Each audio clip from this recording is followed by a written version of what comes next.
first nice days of the year, so I thought I'd come at you from a different room. So today we're going to be talking about acting toward and reacting to people around us. Yes, we're talking about social structures. The first thing we got to know about social structures is status. We all occupy these different positions in society. So like we'll have a status set. This is our like collection of statuses. So for me, it's like I'm a male, I'm divorced, I've been remarried, I'm a father, I'm a brother, I'm a coach, I'm a professor. These are all part of my status set. Now, some of those are ascribed traits. That means you were born into it. So me being a male or a brother. Some of them are achieved status. These are attained through effort. So like to be a professor, I had to go to college. To be a coach, I had to box when I was younger and then learn that way.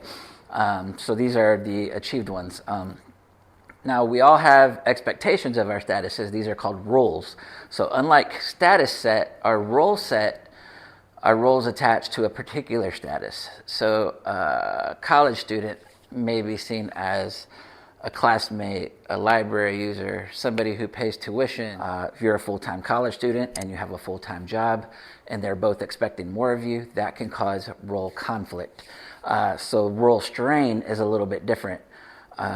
It's conflicting demands for the same role. So if we're talking about you being a student, we're talking about all your exams being scheduled on the same day is going to cause role strain.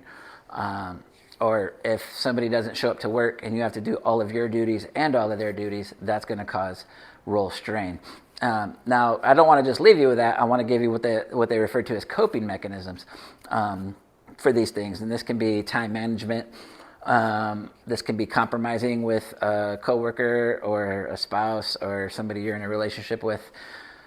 This can be reprioritizing based on your goals. Sometimes we have to get our priorities straight, right? Compartmentalize, put everything into a nice, neat schedule. I'm going to go to school in the mornings, work in the evenings, and I'm going to do leisurely activities on the weekends. Or you can just refuse more roles. So now I want to look at this because this is mostly a symbolic interactionist type of theory. People take people's roles into account. If a professor asks you how you're doing, you're going to say, I'm fine, good. Now, if a doctor asks you how you're doing, you're going to tell them all your aches and pains or your ails, whatever happened to you. So we have different meanings based on our social context. Within symbolic interactionism, we have ethnomethodology. This is where we learn to act within our roles. So we don't do things like get on an elevator facing the wrong way, facing everybody that's facing you. This is also what keeps us from standing too close in line to people. Like you don't want to be touching people that you're in line with, right? So that's ethnomethodology. Now, Irving Goffman had a different symbolic interactionist theory, and that is dramaturgy. So within dramaturgy, he says that we're all just actors playing our parts on a stage, and then we change them when necessary based on the different roles that we play. So this is kind of like impression management, which is what we talked about last time. Now the front stage is where the performance is. This is where we act it all out. Now the backstage is something different because it's concealed from the audience.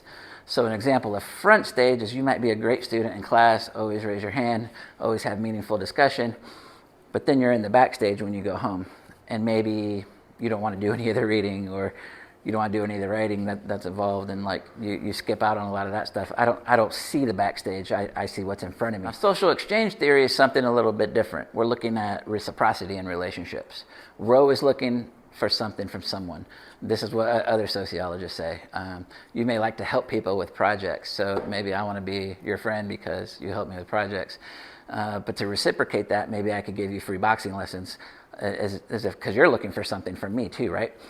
So this is like one of those micro theories in sociology. Also the feminist theory. I mentioned it's part of like conflict theory, but when we're looking at individuals, we're looking at more micro theory. So we're looking at something like gender roles. We all know about gender roles. Women are socialized to talk about feelings more. Men are socialized to be dominant and in charge, right? And it's interesting as we grow older, the men tend to become more aggressive, and like women, especially like age 40 to 60, have a tendency to apologize for the way they look. Now, I don't think you've ever heard a man do that, but I don't know, maybe you have. So now that we're looking at these different exchanges that we have in our day-to-day, I want to look at nonverbal communication as well. So silence is the first aspect of nonverbal communication I want to look at. And silence can mean a variety of things. It can express anger. It can mean we're being contemplative. It can mean we're in agreement. It can mean apathy. It can mean a lot of things. Visual cues are also nonverbal. In business settings, Germans perceive Americans as maybe disingenuous because we smile a lot, and they believe we're over friendly, where we believe the German culture is like too stoic and straightforward. So facial expressions mean a lot. Eye contact, there's a time and a place for that where that's appropriate. Interviewing for a job, appropriate. Staring at somebody in a restaurant or bar, not appropriate. We have touch as nonverbal communication. So hugging, hand holding, things like that.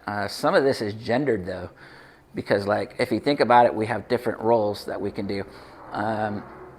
In class, I recall a woman professor putting her hand on my arm or saying good job and putting her hand on my arm.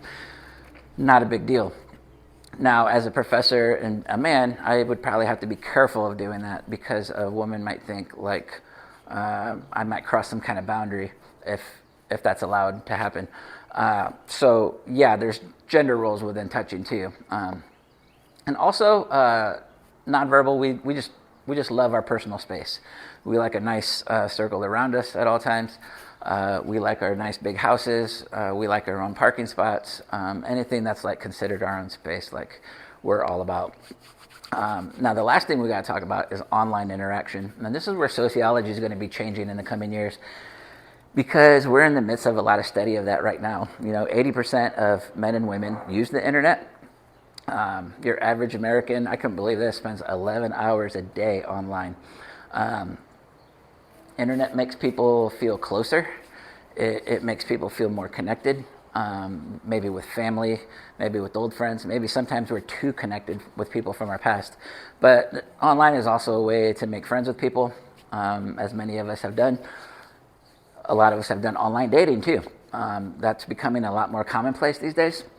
But being online, you can develop networking skills, you can find jobs, you can get engaged politically in your community. But there's also the bad aspects that we're going to be studying into. There's bullying online, there's harassment under anonymity, and a lot of things like that. So that being said, I know I threw a lot at you really fast, but now we know a lot of these details of social interaction that are going to help us later on in sociology. We'll see you next time.